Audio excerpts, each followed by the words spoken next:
Hello everyone, welcome to our channel. আজকের এই ভিডিওটাতে আমরা আলোচনা করব ইউজিসি নেট, জেআরএফ এবং সেট এক্সাম স্ট্র্যাটেজি সম্পর্কে।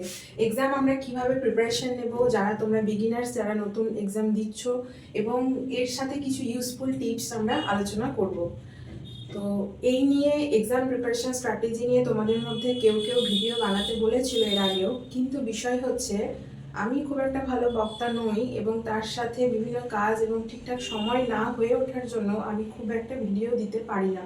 তবে চেষ্টা করছি ভিডিও দেওয়ার, এবং এই সম্পর্কে একটা আলোচনা আমরা আজকের ভিডিওতে করব।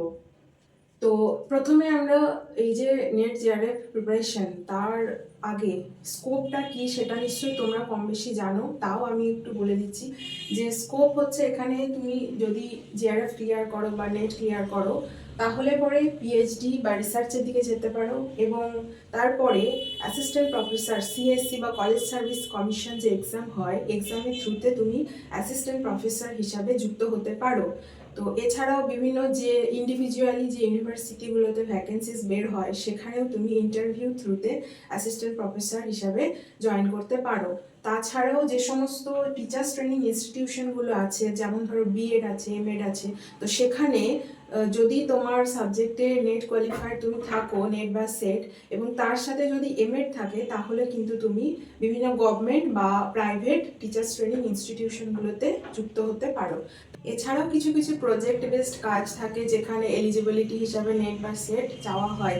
তো এগুলো হচ্ছে এর যে আমরা কি কি বেনিফিট পেতে পারি নেট জেআরএফ বা সেট থাকলে। মোটামুটি তোমরা জানো, তাও আমরা আলোচনা করলাম। তার একটা কারণ হচ্ছে, দেখো এখানে যে কেউ ইন্টারেস্ট, প্রথমে তুমি এক্সাম দিচ্ছ, ধরো তুমি প্রথম এক্সাম দিচ্ছ এমএ করতে করতে, বা এমএ করার পরে এক্সাম অনেকেই দিচ্ছে। তো এটা আমার বলার বক্তব্য এটাই যে তুমি কখনোই কেউ একজন এক্সাম দিচ্ছে সেটা দেখে দেখে কারো শুনে বা অন্য কোনো কারণে এক্সামটা দেওয়ার আগে তুমি চেক করবে যে তোমার নিজের ইন্টারেস্ট আছে কি না। নেট বা সেট এই এক্সামগুলো দিয়ে তুমি অ্যাসিস্ট্যান্ট প্রফেসর হতে চাও কি না, কিংবা তোমার পিএইচডি বা রিসার্চের দিকে যাওয়ার আগ্রহটা আছে কি না, তোমার সেই প্রয়োজনটা আছে কি না, সেই ইন্টারেস্টটা তুমি আগে চেক করবে।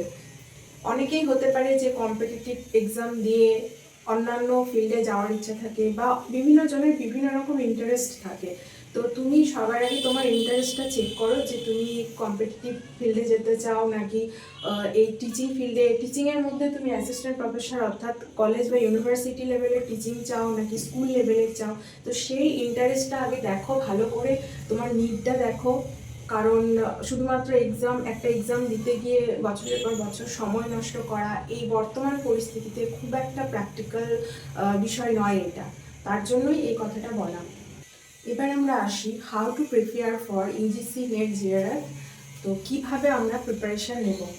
প্রথম হচ্ছে, এখানে দুটো পেপার থাকে, সংক্ষেপে বলে রাখি, পেপার 1 এবং পেপার 2। ঠিক আছে, পেপার 1-এ থাকে 50টা কোয়েশ্চেন, পেপার 2-তে থাকে 100 কোয়েশ্চেন। প্রত্যেকটা কোয়েশ্চেনে 2 নাম্বার করে থাকে এবং এখানে কোনো নেগেটিভ মার্কিং থাকে না, এটা হচ্ছে এর বেনিফিট। তো এবার বিষয় হচ্ছে, সবার প্রথমে আমরা 1 বাই 1 ডিসকাস করব। সবার প্রথমে তুমি যদি এক্সামের জন্য প্রিপারেশন নিচ্ছ, তো সবার আগে কি করবে, প্রিভিয়াস ইয়ার অ্যানালিসিস করাটা দরকার। বিগত 5 বছর বা আরও ভালো হয় যদি 10 বছরের কোয়েশ্চেন তুমি প্রিপারেশন নাও, এবং সেখান থেকে তুমি দেখো, বিশেষ করে রিসেন্ট যে 2 থেকে 3 বছরের যে পেপারটা সেটা নাও। তারপরে তুমি দেখো যে সেখানে কি ধরনের কোয়েশ্চেন এসেছে, কোয়েশ্চেনের প্যাটার্নটা তুমি দেখো। তাহলে বুঝতে পারবে যে কি ধরনের কোশ্চেন আসছে এবং কোন কোন এরিয়া থেকে বেশি করে কোশ্চেন এসছে, অর্থাৎ টপিকগুলো কি সেটাও তুমি বুঝতে পারবে। তো সেই টপিক ওয়াইজ তুমি প্রিপারেশনটা যদি নাও, তাহলে পরে তোমার কিন্তু খুবই এটা বেনিফিশিয়াল হবে। তো এটাই হচ্ছে একটা স্মার্ট স্ট্র্যাটেজি বলতে পারো প্রিপারেশনে। সবার আগে প্রিভিয়াস ইয়ার অ্যানালিসিস করো। তো প্রশ্ন হচ্ছে কোথা থেকে করবে, দেখো বিভিন্ন যে গাইড বইগুলো থাকে পেপার 1 বা পেপার 2 এর, সেখানে তোমরা পেয়ে যাবে প্রিভিয়াস ইয়ার কোশ্চেনের সেট। কোনোটায় 5 বছরে দেওয়া থাকে, কোনোটায় 2 বা 3 বছরে দেওয়া থাকে। এছাড়াও তোমরা বিভিন্ন অ্যাপ থেকে পেয়ে যাবে। ঠিক আছে, ফিলোসফিরও অ্যাপ আছে, যদি সার্চ করো প্রিভিয়াস ইয়ার কোশ্চেন পেয়ে যাবে। পেপার 1-এর তো আছেও। এছাড়াও ইউটিউব আছে, ইউটিউবেও তোমরা পেয়ে যাবে। আর যদি স্পেশালি ফিলোসফির জন্য দেখতে চাও, তাহলে এই চ্যানেলেই তোমরা প্রিভিয়াস ইয়ার কোশ্চেনের প্লে লিস্টে গিয়ে কিন্তু দেখতে পাবে প্রিভিয়াস ইয়ার কোশ্চেন এখানে আলোচনা করা হয়েছে। তো মোটামুটি প্রিভিয়াস ইয়ার কোশ্চেনটা এখান থেকে তোমরা পেয়ে যাচ্ছ। তারপরে কি করবে, সিলেবাসটাকে দেখবে। সিলেবাসের মধ্যে প্রথমে সিলেবাসটাকে ওভারঅলি একবার দেখবে এবং সেখানে কোন কোন বিষয়গুলো তোমার প্রিপারেশন ভালো আছে এবং কোনগুলো খুব একটা ভালো নেই বা আরও একটু প্রিপারেশন নেওয়া দরকার সেইটা তুমি দেখো এবং পুরো সিলেবাসটা একবার যতটা পারবে স্টাডি করো। বিভিন্ন বই থেকে দেখতে পারো, ইন্টারনেট থেকে, ইউটিউব থেকে, বা তোমার সাবজেক্টের ক্ষেত্রে আমরা যদি বলি যে টেক্সট বুকগুলো আছে, আমরা ডিসকাস করবো সোর্সেসগুলো। তো এই সমস্ত জায়গা থেকে তুমি পুরো সিলেবাসটা একবার দেখে নাও, ঠিক আছে? মানে যতটা সম্ভব তুমি সিলেবাসটা দেখে সেখান থেকে সেই সিলেবাসের টপিকগুলোকে একবার স্টাডি করো এবং ছোট ছোট করে নোটস বানাও, শর্ট নোট বানাও। কেন কি, এটা তোমার রিভিশনের জন্য হেল্পফুল হবে। যখন তুমি কোনো কিছু এক্সামের আগে যখন তুমি রিভাইজ করবে তখন খুব তাড়াতাড়ি তোমার এটা হেল্পফুল হবে শর্ট নোটগুলো। তো তারপরে আসি, মক প্র্যাকটিস করতে হবে। এটা খুবই ইম্পর্টেন্ট, কারণ আমরা এক্সাম দিতে গিয়ে অনেক সময় দেখি যে কোয়েশ্চেনটা আমরা চিনতেই পারছি না, বা এই কোন টপিক থেকে কোয়েশ্চেনটা এসেছে বুঝতে পারি না, অনেক সময় ঘাবড়ে যায়, বা অনেক সময় জানা কোয়েশ্চেন আমরা আনসার ভুল করে আসি, তখন আমাদের বাড়িতে এসে খুব আফসোস হয়। তো এই যে সমস্যাগুলো হচ্ছে, বা আরও একটা ইম্পর্টেন্ট বিষয় হচ্ছে টাইম ম্যানেজমেন্ট। খুব লিমিটেড টাইমের মধ্যে আমাদের 150টা কোয়েশ্চেন সলভ করতে হয়। তো টাইমটাকেও যাতে আমরা ঠিকঠাকভাবে ম্যানেজ করতে পারি, এই সমস্ত বিষয়গুলোর জন্য মক প্র্যাকটিস করাটা কিন্তু খুব ইম্পর্টেন্ট। তো মক প্র্যাকটিস করার জন্য বিভিন্ন গাইড বই আছে, গাইড বইয়েও দেখবে তোমাদের চ্যাপ্টার ওয়াইজ কোয়েশ্চেন দেওয়া থাকে। এছাড়াও তোমরা যদি প্রিভিয়াস ইয়ারগুলো করো, 5 বছরের বা লাস্ট 10 বছরের যদি করো, এখান থেকেও কিন্তু তোমাদের এক প্রকার মক প্র্যাকটিস হচ্ছে। এবং প্রিভিয়াস ইয়ারে আর একটা কথা বলে রাখি, যে প্রিভিয়াস ইয়ার কোয়েশ্চেন কিন্তু প্রচুর রিপিট হয়। সেখানে তোমার কোয়েশ্চেনের ধরনটা চেঞ্জ করে দিতে পারে বা অপশনগুলো চেঞ্জ করে দিতে পারে, কিন্তু প্রচুর রিপিট হয়। সেই জন্য প্রিভিয়াস ইয়ারটা খুব ইম্পর্টেন্ট। মানে প্রিভিয়াস ইয়ার কোয়েশ্চেন করলে কিন্তু তুমি অনেক কোয়েশ্চেনই দেখবে কমন পাচ্ছ। তো এই হচ্ছে সিলেবাসটা দেখলে, প্রিভিয়াস ইয়ার কোয়েশ্চেন দেখলে, মক প্র্যাকটিস করছো। এবার কিছু সোর্সেসের কথা বলি। যদি তোমরা পেপার 1-এর জন্য কোনো বই চাও, তাহলে পরে একটা ভালো বই হচ্ছে KVS মাদানের একটা বই, পিয়ারসন পাবলিকেশন। তো এই বইটা তোমরা দেখতে পারো। এবার যদি বলো যে এটা একটু টাফ আছে, বুঝতে একটু অসুবিধা অনেকের হতে পারে, আবার অনেকেই বুঝতে পারে। তো যদি তোমার মনে হয় বুঝতে সমস্যা হচ্ছে বা আরও একটু ভালো করে ডিটেলে জানলে ভালো হয়, তাহলে তোমরা টপিক ওয়াইজ ইউটিউবে অনেক ভিডিও পেয়ে যাবে। সেখান থেকে তোমরা শর্ট নোট করে নিতে পারো, সেখান থেকে তোমরা কনসেপ্টটা ক্লিয়ার হয়ে যাবে তোমাদের। তো এছাড়াও তোমরা কি করতে পারো, ওই যে বিষয়গুলো পড়ছো, তো সেগুলোর প্রিভিয়াস ইয়ার কোশ্চেনগুলো তোমরা প্র্যাকটিস করতে পারো ওখান থেকে দেখে, মানে ইউটিউব বা বিভিন্ন অ্যাপস থেকে। এবং পেপার 2 এর কথা আমরা যদি বলি, পেপার 2-তে বিভিন্ন টেক্সট বুক আছে। গ্র্যাজুয়েশন লেভেলে, মাস্টার্স লেভেলের আমরা যে বইগুলো পড়েছি, সেই বইগুলোই তোমরা ভালো করে পড়ো। খুব ইম্পর্টেন্ট কনসেপ্টটা ক্লিয়ার করা। তার সাথে সাথে যে গাইড বইগুলোর ভরসা করা যায় না, কারণ সেখানে কন্টেন্টটা খুব একটা দেওয়া থাকে না, এবং তার সাথে সেখানে বলতে গেলে কোয়েশ্চেনেরও অনেক আনসার ভুল থাকে, খুব কেয়ারফুলি পড়তে হয়। তো গাইড বইটা আমি জাস্ট মক টেস্টের জন্য এবং প্রিভিয়াস ইয়ারগুলো দেখার জন্য সাজেস্ট করব।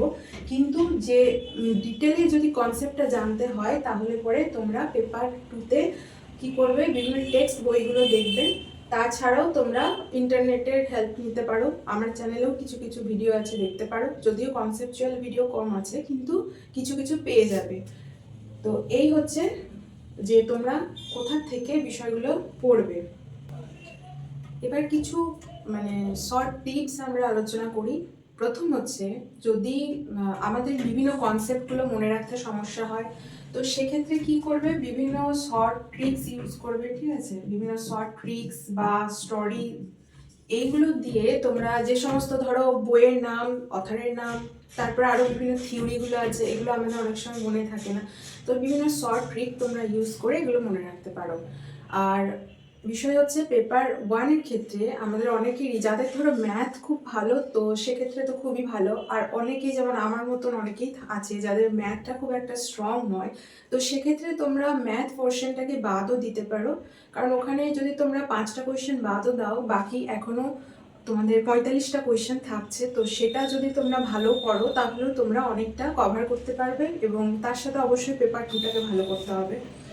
আর এছাড়াও তারপরে ম্যাথ বাদ দিয়েও থাকছে তোমার রিজনিং থাকছে, ডিআই থাকছে। রিজনিংটা তোমরা আশা করি পারবে।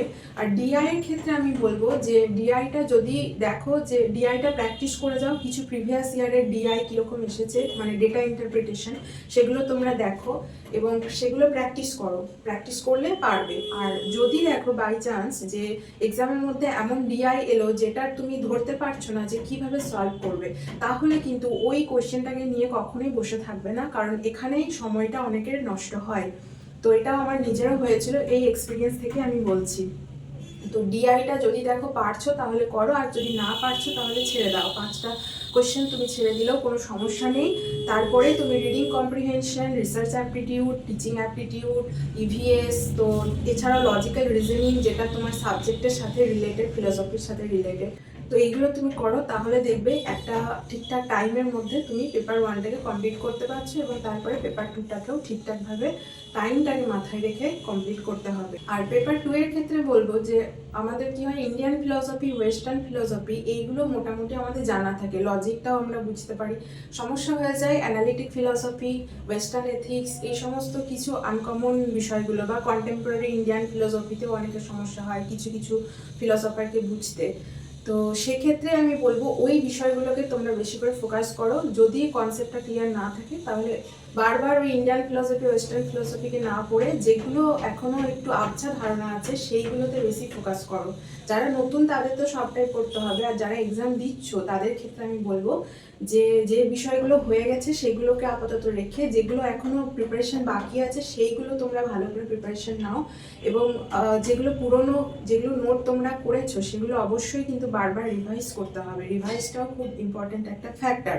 ওভারঅল তোমাদের ট্রাই করতে হবে যে কম টাইমের মধ্যে কিভাবে তুমি স্মার্টলি প্রোডাক্টিভ ওয়েতে তুমি প্রিপারেশন নিতে পারবে, কিভাবে কম সময়ের মধ্যে তুমি বেশিটা পরিমাণ কভার করতে পারবে, নিজেকে প্রিপেয়ার করতে পারবে, সেটাই তোমার টার্গেট হওয়া দরকার। যারা ধরো, এটা আমি আমার নিজের এক্সপিরিয়েন্স থেকেই বলছি, যারা ধরো নতুন এক্সাম দিচ্ছ, খুব একটা প্রিপারেশন নেই, যে জাস্ট এক্সপিরিয়েন্সের জন্য এক্সামে বসতে চাইছো, তো তোমরা যদি জেনারেল বা ওবিসি ক্যাটাগরি থেকে হও তাহলে ফিজটা তো অনেকটাই বেশি লাগে। তো সেক্ষেত্রে তোমরা পিডাব্লিউডি বা এসটিএসসি যে 325 টাকা লাগে, তো সেখানে তোমরা ফর্ম ফিল আপ করতে পারো ওই ক্যাটাগরিতে। মানে যদি মনে হয় যে আমি জাস্ট এক্সপিরিয়েন্সের জন্য দেবো, খুব একটা প্রিপারেশন নেই, তো সেক্ষেত্রে বললাম, কারণ এতে তোমার টাকাটা অনেকটাই মানে সেভ হচ্ছে। আর যদি মনে হয় যে না প্রিপারেশন আছে, আমার ক্লিয়ার হয়ে যেতে পারে, সেই কনফিডেন্সটা যদি থাকে, তাহলে তোমাদের যা ক্যাটাগরি জেনারেল বা ওবিসি, তো সেক্ষেত্রে তোমরা সেই ক্যাটাগরিতেই ফর্ম ফিল আপ করো, না হলে পরবর্তীকালে সমস্যা হতে পারে। এটা জাস্ট আমি প্রিপারেশন এক্সপিরিয়েন্স নেওয়ার ক্ষেত্রে বললাম যে তোমরা এসটিএসসি ক্যাটাগরি, মানে যেহেতু টাকাটা কম লাগে, তো সেই ক্যাটাগরিতে ফর্ম ফিল আপ করে এক্সাম দিয়ে দেখতে পারো। আমি যখন মাস্টার্স করতে করতে এক্সাম দিয়েছিলাম তখন জাস্ট সেভাবে প্রিপারেশন নিচ্ছিলই না, সবার দেখে আমিও দিয়েছিলাম এক্সাম, তো সেই হিসাবে হয়নি ক্লিয়ার। তারপরে আমার 2বার নেট ক্লিয়ার হয় এবং তারপরে জেআরএফ ক্লিয়ার হয়েছে। তো এই ছিল কিছু ইম্পর্টেন্ট টিপস এবং প্রিপারেশন স্ট্র্যাটেজি, তোমরা এইভাবে ফলো করে প্রিপারেশন নাও, অবশ্যই তোমরা নেট এবং জেআরএফ ক্লিয়ার করতে পারবে। আর নিজেকে পজিটিভ রাখো, মোটিভেটেড রাখো এবং ভালো করে রিভিশন দাও বিষয়গুলোকে।